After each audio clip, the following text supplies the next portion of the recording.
Good afternoon, or should I say evening, morning. Morning? At any rate, I'm the Game Master. Pleased to make your acquaintance. Before we begin, there is something I must tell you. You see, my job is to draw you into this world with my voice and cards, which is why I believe it best for you to play with the sound on. In fact, I insist on it. However, as you can see, my voice is subtitled, so you can always read along as well.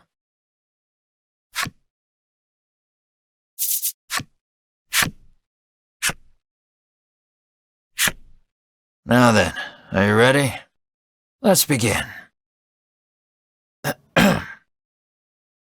Welcome to Voice of... You are about to take the first steps of your adventure. Through a realm of sword and sorcery you will travel, battling bloodthirsty monsters as you strive to realize your ambitions. I have every faith you will accomplish great things here. I am merely a witness to your exploits. Now then, your departure draws nigh. May your journey be a safe one.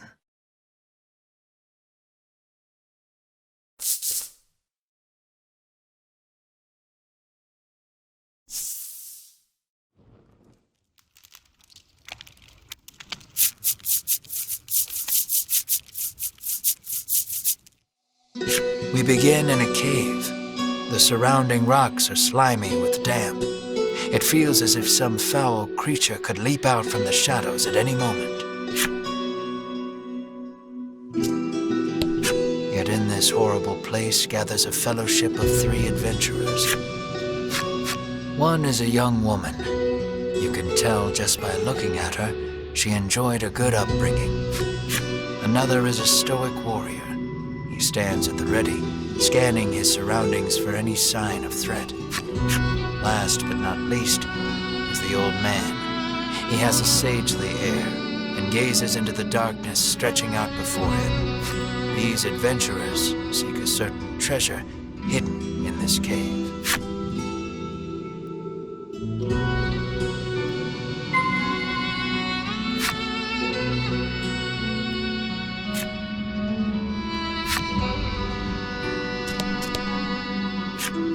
An iron door towers before you. It has rather conspicuous handles. The stoic man takes hold of the handles and pushes as hard as he can, but the door doesn't so much as budge. The stoic man winds his leg back and lets fly a powerful kick into the door. As his foot connects, the door trundles to the side. So it was one of those sliding contraptions.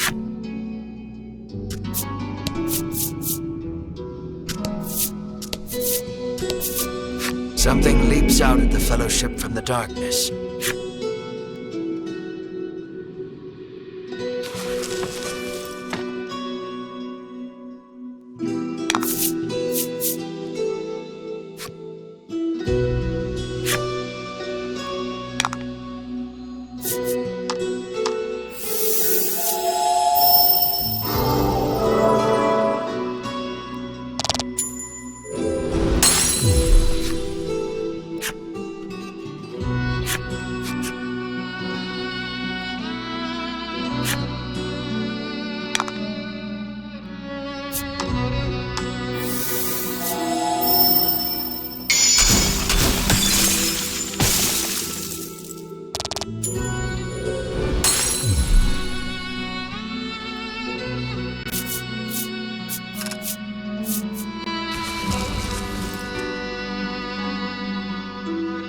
These adventurers have seen their fair share of battle and defeat their attackers with ease.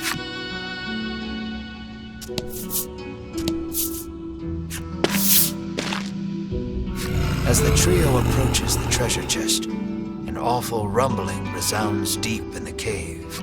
"You shall not have it," a voice growls. Before the wary trio appear creatures the likes of which they've never seen.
young woman edges around the monster's bulk to stand before the treasure chest. There is treasure inside, no doubt about it, but it's locked tight.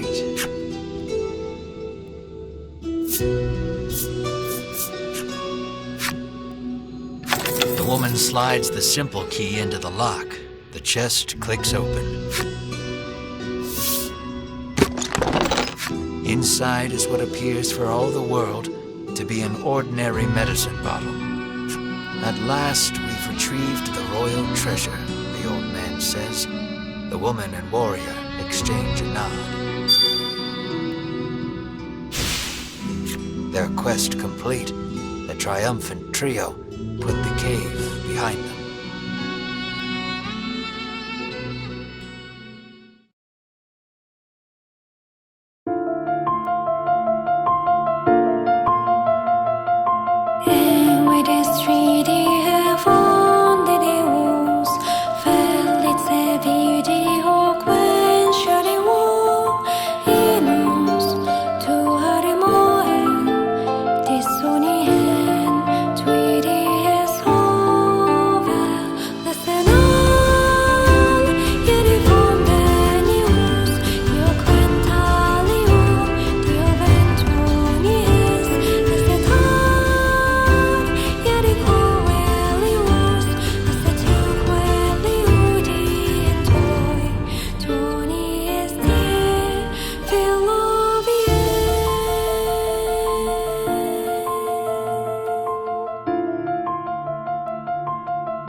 This is Castle Advent.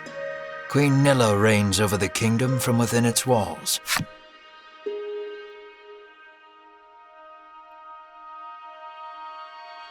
In the crowded audience chamber jostle all manner of knights, adventurers, and bounty hunters. The white-robed adventurers stand close to the throne. A palace guard calls over the tumult, "Be silent! Her Royal Majesty graces us with her presence."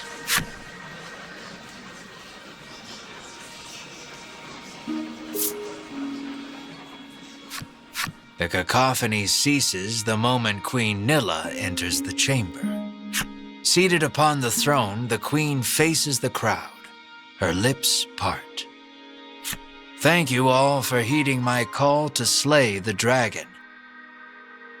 Whatever it takes to defeat this reawakened evil, I ask that you do it. Whomsoever conquers this beast will be honored for ages to come and handsomely rewarded." At that, the gathered crowd cheers loud enough to shake the castle's very foundations. "Leave the dragon to us, Your Majesty," say the white-robed adventurers, as if the beast's demise at their hands is assured. "Indeed, you did well to reclaim the royal treasure," the Queen replies. "I thank you, for my stomach becomes most upset without it.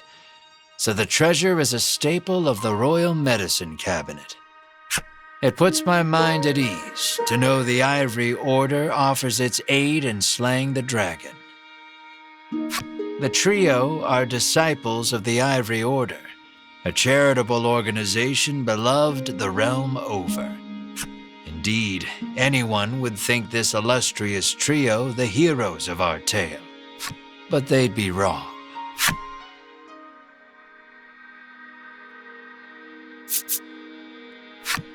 So we just gotta slay the dragon and we'll be drowning in gold. The man trails off, drooling over unknowable fantasies. Beside him, a strange creature lets out a chirping coo. Pay attention, because this is important. There he is, or there you are, I should say, the hero of our tale. A humble bounty hunter, You love little in this realm more than coin. A seemingly tedious fellow who doesn't hesitate to claim the title of hero for yourself. When you heard about the quest to slay the dragon, it was the promise of reward that lured you to the castle. Now then, if you wish to officially register for the hunt, see me so I can get your signature. You wonder why you need to sign anything, but head for the guard anyway.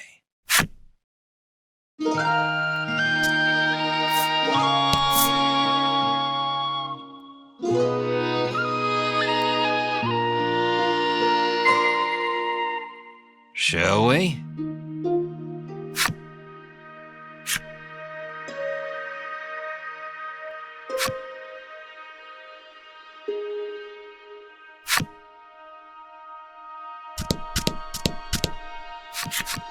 The Ivory Order trio stands before you.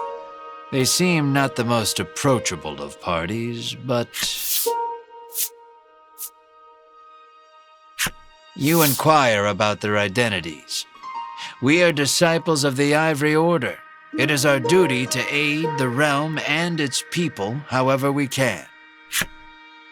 The Order's principal focus is developing medicine to distribute to people throughout the world. They begin blathering an answer to a question you didn't even ask. Sensing a long lecture ahead, you seize on the first chance to extricate yourself from their presence.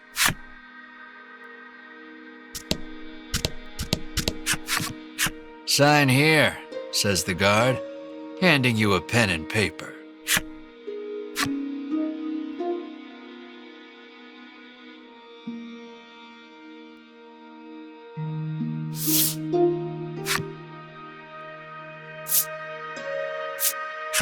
You sign your name. After you've signed, the guard motions to the strange creature beside you. The monster, too. You sign your companion's name as well. Mar. Mar, your friend and sometimes traveling companion. Though he can't speak the human tongue, he seems to understand it well enough. Thank you. Now we'll know what to have engraved on your tombstones. Can't ask the dead what name to mark their grave with, after all, the guard chortles. You want the reward as badly as you don't want to die. You figure you better make some strong friends.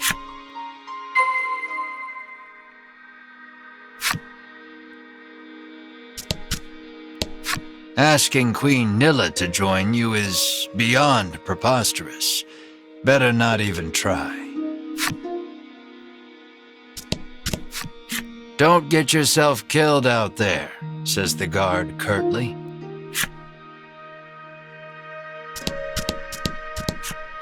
Find some good people to help you fight the beast. You're less likely to die that way, says the guard. Offer to join forces with the Ivory Order trio? We select few are sufficient to defeat the dragon. We require no additional aid. And we certainly don't require the aid of a no-name wastrel. With that, the trio takes their leave of the castle.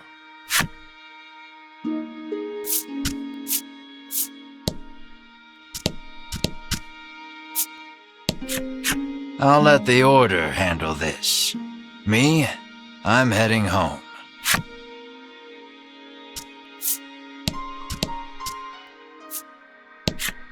Before you even open your mouth to ask him to team up, he cuts you off. Thanks, but no thanks.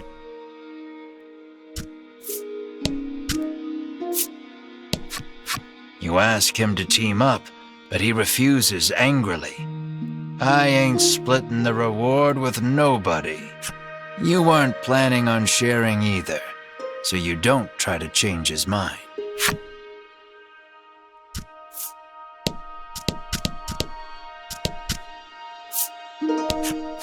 Never know what you might hear that'll lead you in the right direction.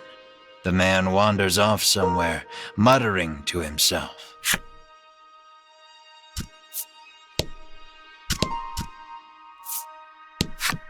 You'll need tough gear, the man says, wandering off.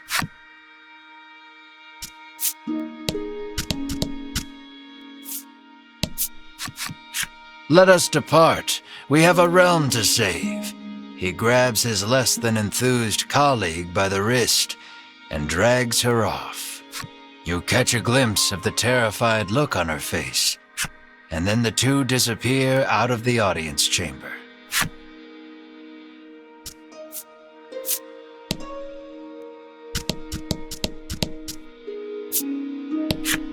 No way am I adventuring with anyone who keeps that sort of creepy company, he says. The castle will close to visitors shortly. Please be on your way. You're shooed out of the castle. In the end, you set out, just the two of you, to hunt the dragon.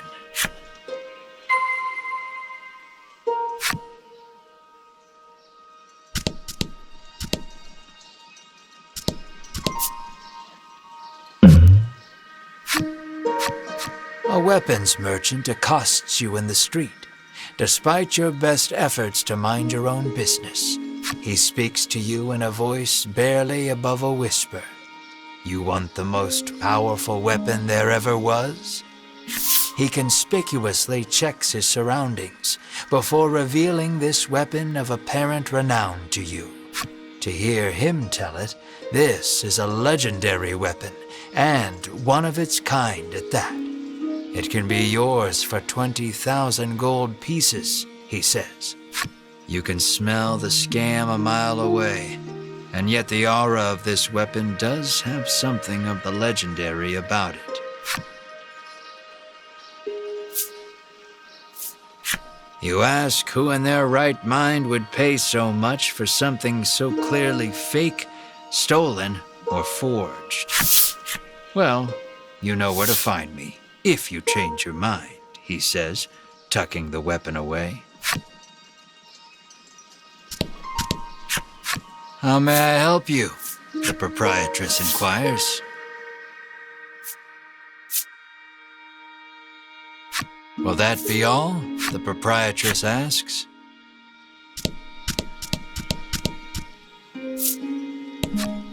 The old man kindly warned you of the dangerous monsters outside of town. The door is shut tight. You spy a keyhole on it, suggesting the existence of a corresponding key.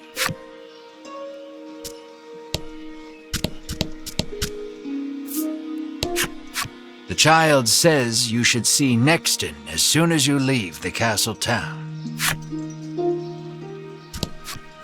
You peek inside the carriage shop only to hear the owner call out that they're closed. Guess you won't be making use of them after all.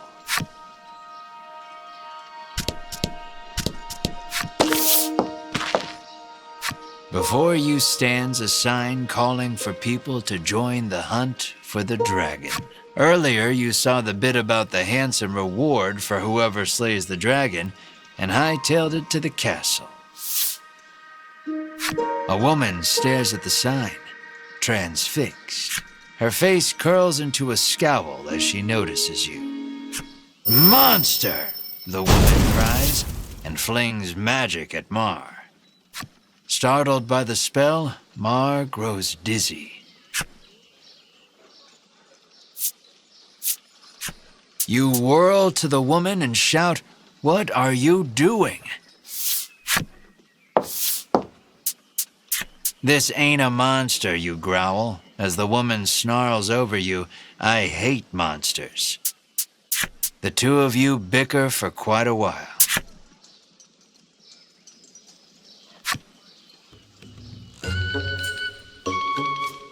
In the end, the woman admits she may have jumped to conclusions, but stubbornly refuses to apologize. Inwardly, you call her unsavory names as your attention shifts to a different topic of conversation. Turns out she really hates the dragon and would love to take him down with her own 2 hands. But she knows she's no match for him alone, so she's at a loss for what to do. When you tell her you're after the same thing, she squints down her nose at you. "Fine," she says, "I can help you." She's a little annoying, but you are looking for quest companions. "I only want to see the dragon dead. I don't care about anything else," she mutters. You overhear her remarks and grin without thinking. Then you don't care about getting a share of the reward. That suits you perfectly. You happily join forces with the black-clad woman. She introduces herself as Melanie. She tells you she is a witch, but says nothing of why she hates monsters or what grudge she bears against the dragon.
"Welcome to Nexton," hails a man.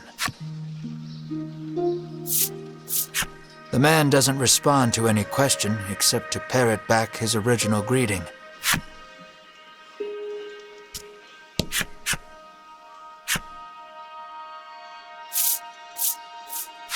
You try asking the man if he knows anything about the dragon. The man's eyes widen. He leans close, cupping his hand to his mouth. "Welcome to Nexton," he whispers in your ear. "How may I help you?" the proprietor inquires.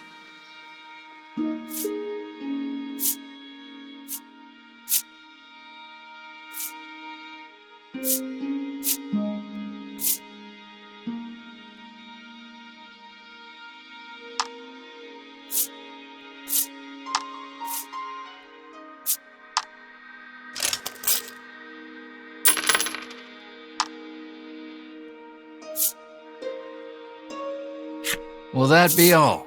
the proprietor asks. The woman tells you she's so terrified of what might happen if the dragon attacks the town, she hasn't been able to eat.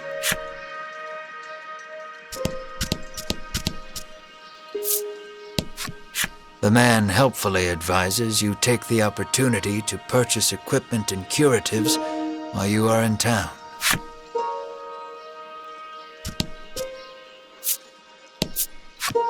A woman sits hunched over by the side of the road. Upon catching sight of you, she calls out for your aid. She's sprained her ankle and needs you to take her to the nearby apothecary. "We're a little busy," you say. You make to leave, but Melanie stands in your way. "What kind of person are you?" she snaps. "Ain't like it's my fault she's hurt," you whine like a child. Ignoring you, Melanie gingerly helps the woman up. Mar bends so the woman can get on his back, and the two of them head off in search of the apothecary. You watch them walk away for a moment before following, complaining to yourself about what a waste of time this is.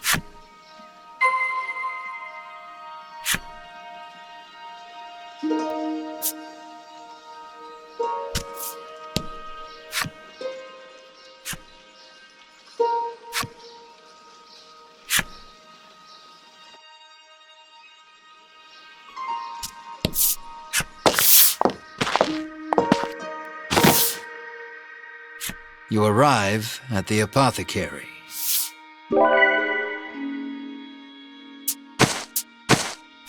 After taking a curative, the woman begins hopping up and down.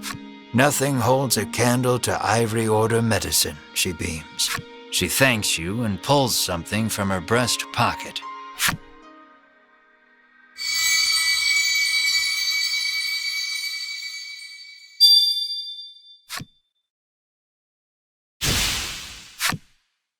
You've helped someone, albeit not quite out of the goodness of your own heart. It might be a good idea to do that again, should you come across anyone else in need of assistance.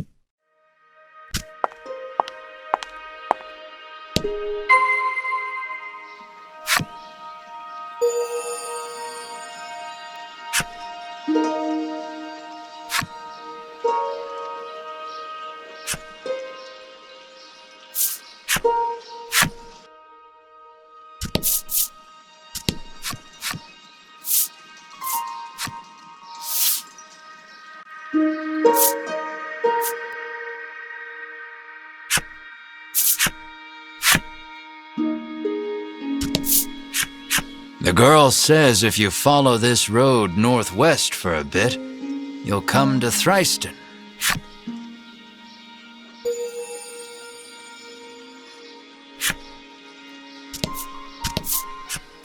It seems the majority of the world's medicine is made by the Ivory Order.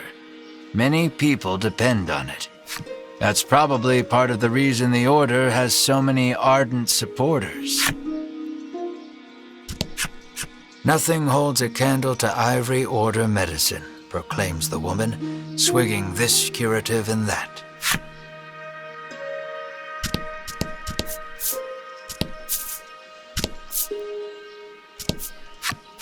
Apparently a monster researcher lives in Thriston and might know something about the dragon.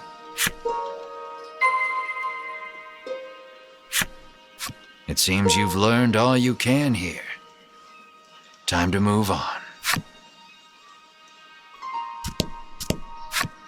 On your way to defeat the dragon, are you? The innkeeper inquires as you set foot inside. The innkeeper gives you a room free of charge in a show of support for any and all who wish to defeat the dragon.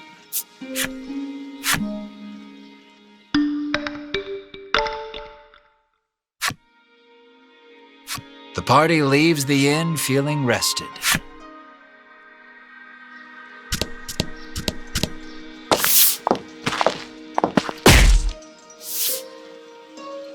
As your eyes roam everywhere but the path you walk, you barrel right into someone.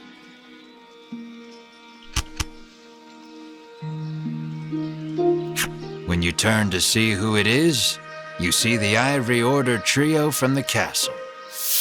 Winifred, are you all right? The sagely old man asks the woman, voice full of concern. I'm fine, the woman called Winifred replies. Thank you, Hedwyn. Berwin, the old man calls, turning to their stoic companion. He jerks forward, as if to defend Hedwyn and Winifred. The trio advances on you. How dare you treat disciples of the Ivory Order with such disrespect? You fall to your hands and knees, pressing your forehead to the dirt in supplication. I offer my life as restitution, you sob. Winifred stares at you, bewildered you would go to such ridiculous lengths to apologize. Muttering a half-hearted apology, you try to keep walking. But that's when you notice something in your hand. Looks like you accidentally grabbed Winifred's coin purse when you ran into her. Thief, bellows Berwin, drawing his weapon. Guess you've got to fight your way past.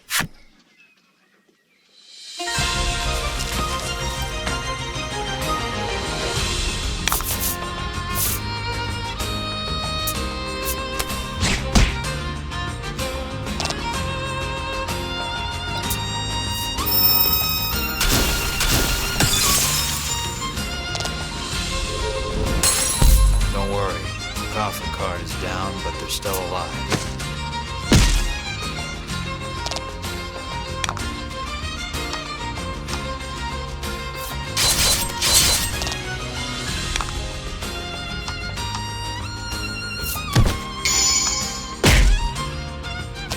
Nice work.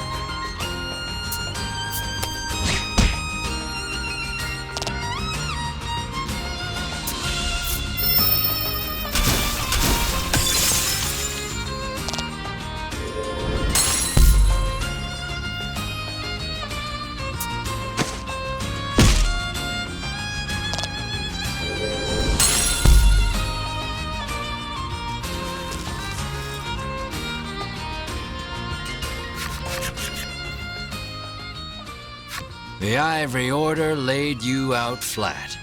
The Ivory Order trio looks at you like they can't believe such a weakling would even try to hunt down the dragon.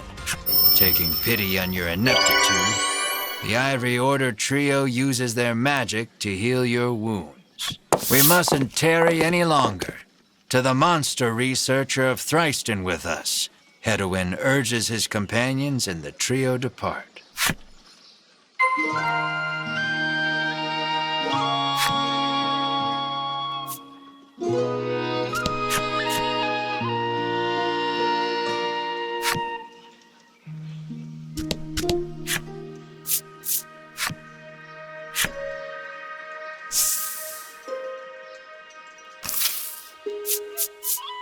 Aimless wandering can be fun, but if you want purpose and direction, I'd suggest sticking to the path.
Congrats.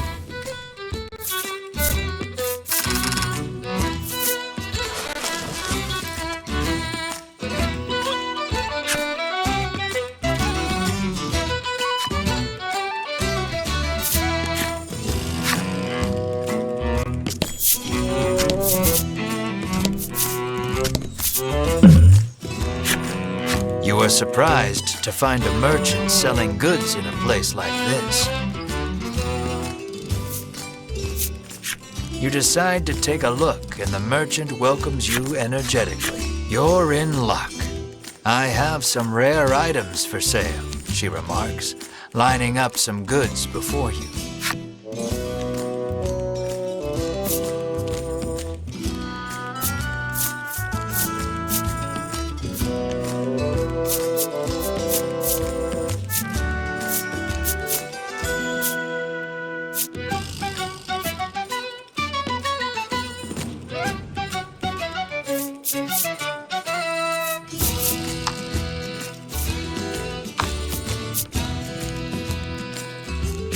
She begins closing her shop, saying she needs to stock up on wares again.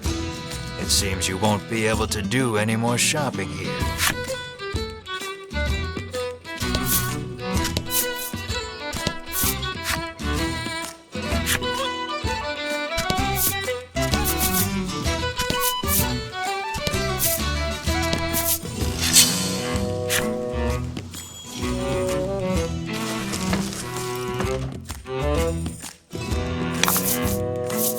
And fight.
You kick a rock down the road, muttering about what jerks those three from the Ivory Order are. Cut it out, chides Melanie. She warns you your anger will only come back to bite you in the rear. You grumble, but your sulking is cut short when out of the thicket leaps a monster. The rock you kicked must have hit it, because it is really mad. Brace yourself for battle.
Welcome. 100 gold pieces will get you wherever you're headed, the master says as you set foot in the carriage shop. You will be instantly transported to any location you've previously visited. Travel for 100 gold pieces? Well, if it isn't the head of the National Inn Association's son, the innkeeper blurts out, overcome with surprise. You've clearly been mistaken for someone else, but the innkeeper looks so excited that you dare not burst her bubble. Your room is free.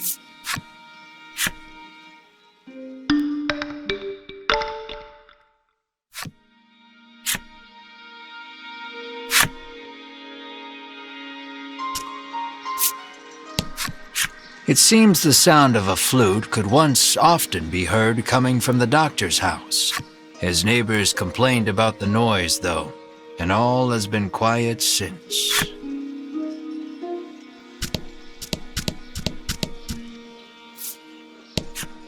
The man says you'll need a torch to explore caves, and, he adds, it just so happens you can buy them at the item shop. You get the feeling he probably works for said shop.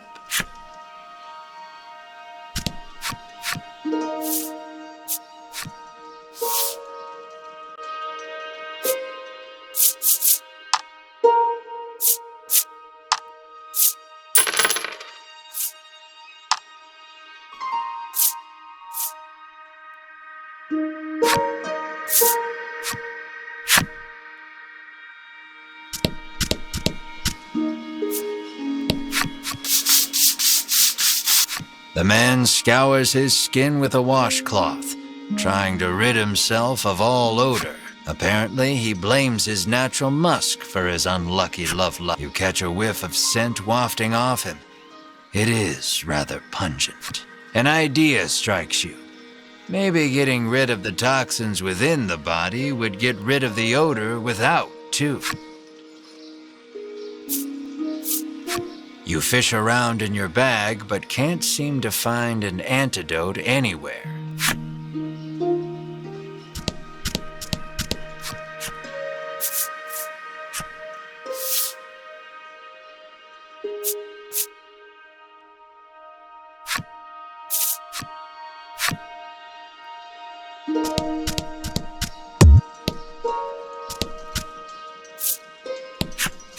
Apparently, monsters have been mugging people along this stretch of road lately.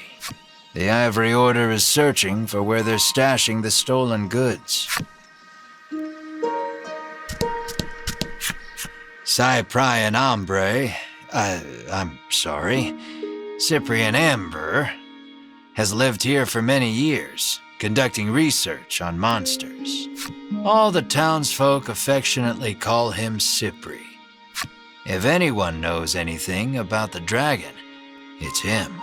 He's a veritable monster expert. You ask Cypri if he knows anything about the dragon. He says he'll tell you if you do him a favor. The monsters stole a precious treasure from him. If you reclaim the treasure, Cypri promises to tell you all he knows about the dragon. It seems the treasure-thieving monster makes its hideout in the Western Cave. That's where you'll want to head.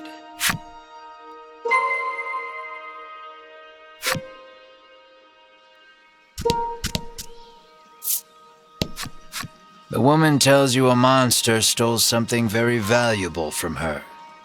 If only someone could get it back for me, she sighs.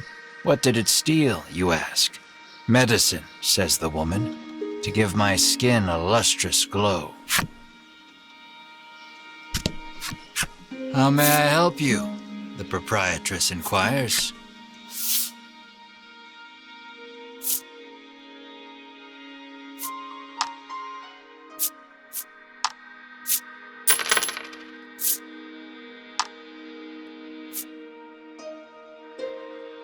Will that be all? The proprietress asks.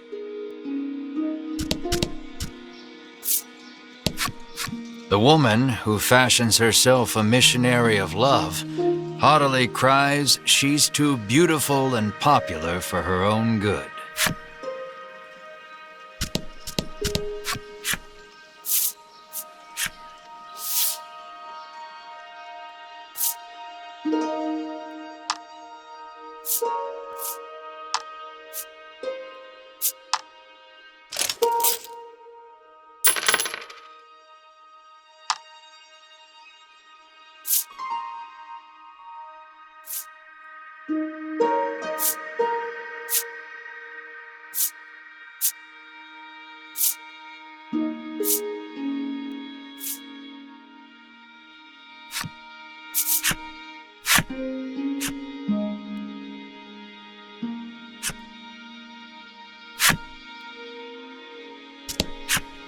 This is the game parlor. Come play cards, the boy at reception calls.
Good job. The boy praises you, proffering a gift in commemoration of your first win.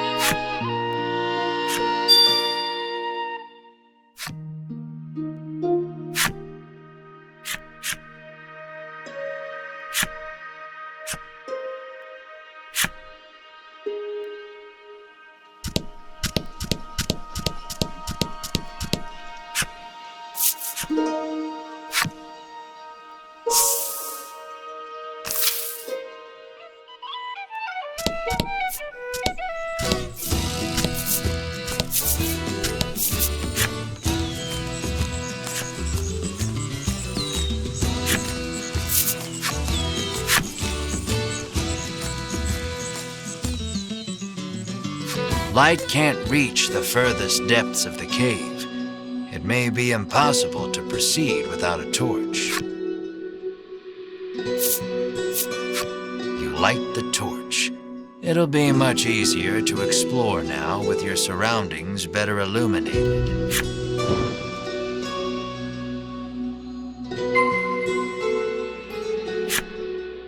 Though the torch lights your immediate surroundings, you still cannot peer far into the distance.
did great.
shut tight. It seems some strange force keeps it barred.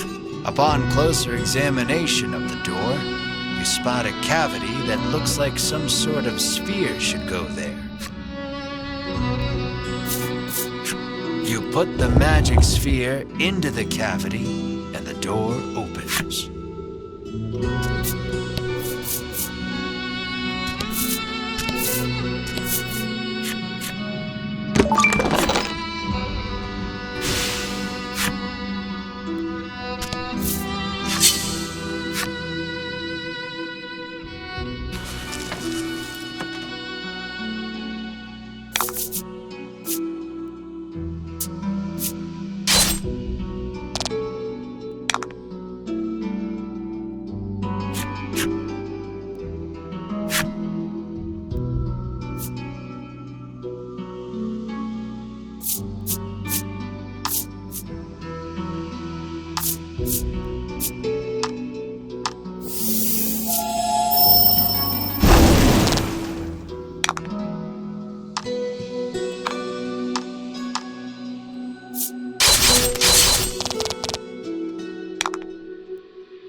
Good work.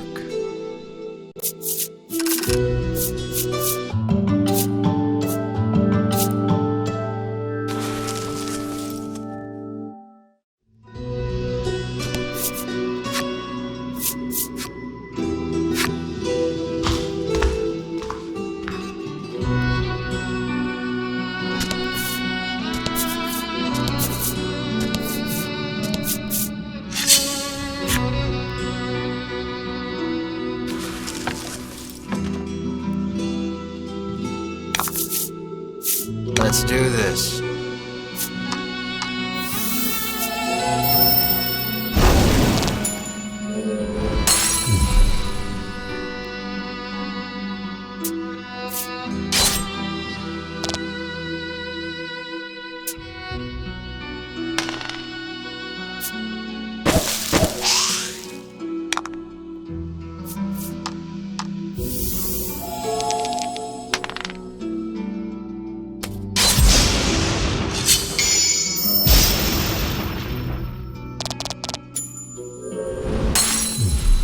Nice work.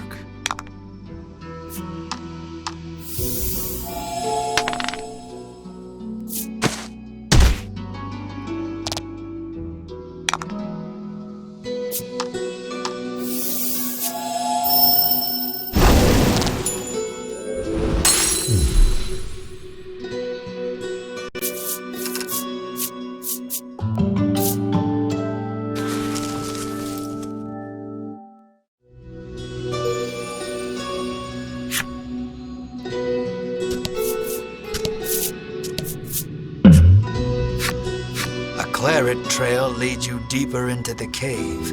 Was the walking wounded a monster or a human? A knot forms in your gut. You raise the torch to get a better look at your surroundings. The walls have been gouged and scarred as far as you can see. Another message comes into view, written in tiny letters among the scars. I will find you. What horrors transpired here?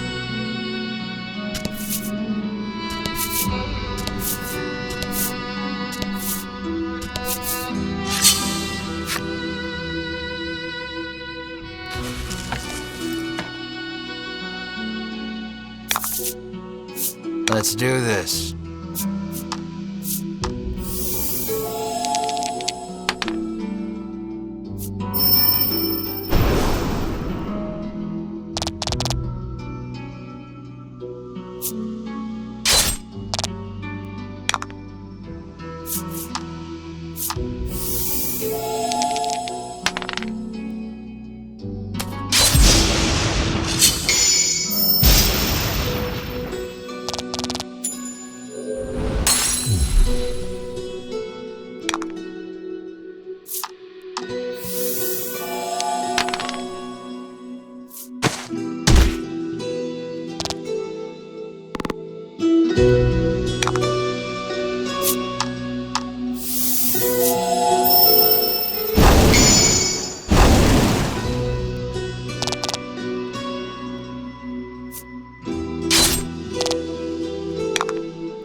next instant, something leaps at you out from the darkness.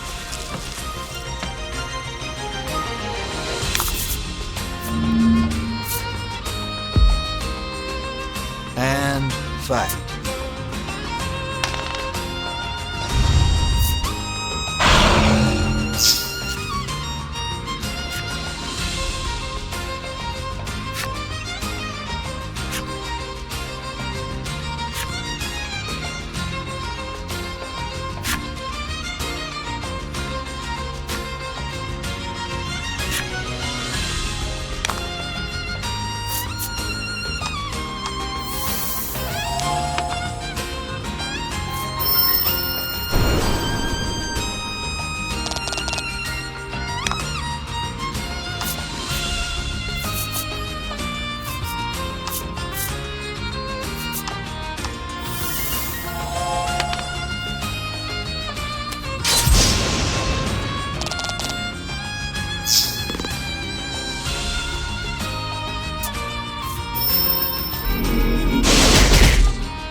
That was lucky.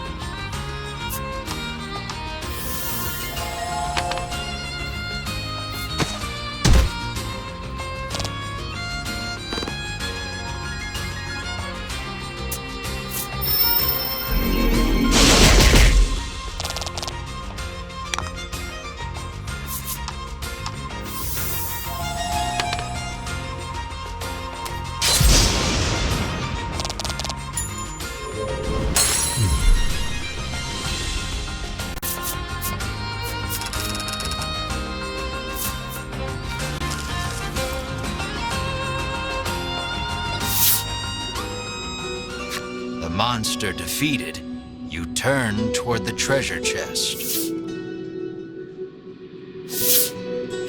And see those Ivory Order jerks rooting through it. You rush over, but you're too late to stop them. Sweet of you to take care of the monsters for us, trills Winifred, favoring you with a smile.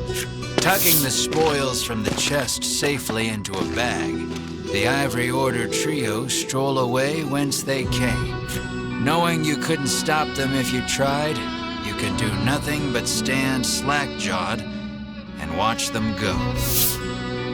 The chest is empty, save for a ragged doll. Nice of them to leave us the trash, you grumble in irritation. For some reason, Melanie picks up the ragged doll.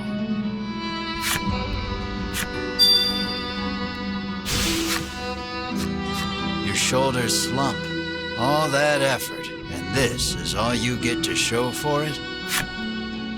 You find nothing else even close to treasure. Hope Cypri is ready for bad news. Leave now would be the fastest way out. You left the Western Cave.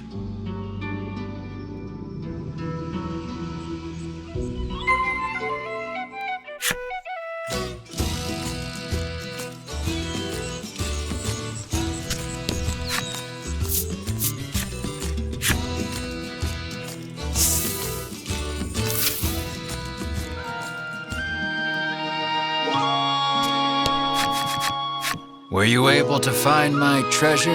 Cypri asks. This is all we found, says Melanie, withdrawing the ragged doll. Cypri's eyes widen as soon as he sees the doll, and he reaches out to take it. Without breaking his gaze away from the doll, he begins to speak. Cypri tells you he gifted this doll to his young daughter a long time ago, but she fell gravely ill and died. Since then, Cypri has treasured this doll as he treasured his daughter. Then the monsters took it from him. Cypri turns to Melanie, his head bowed deeply in gratitude. So you reclaimed the treasure by complete accident. You step closer to Cypri. How are you gonna thank us? You rudely inquire. Cypri gestures as if to say, let's not get ahead of ourselves. Far to the east of town is a place called Unionville, where monsters and humans live together in harmony. According to Cypri, you might be able to learn something there, as the dragon and monsters are not totally unrelated. Upon hearing that, you turn on your heel to leave. Cypri calls out to stop you. Journeying to Unionville entails traversing the dense expanse of the bewildering wood. You'll need this, he says, and holds out something for you.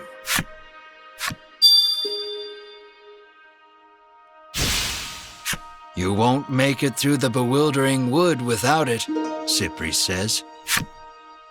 Your sights set on the distant Unionville, you resolve to navigate through the bewildering wood.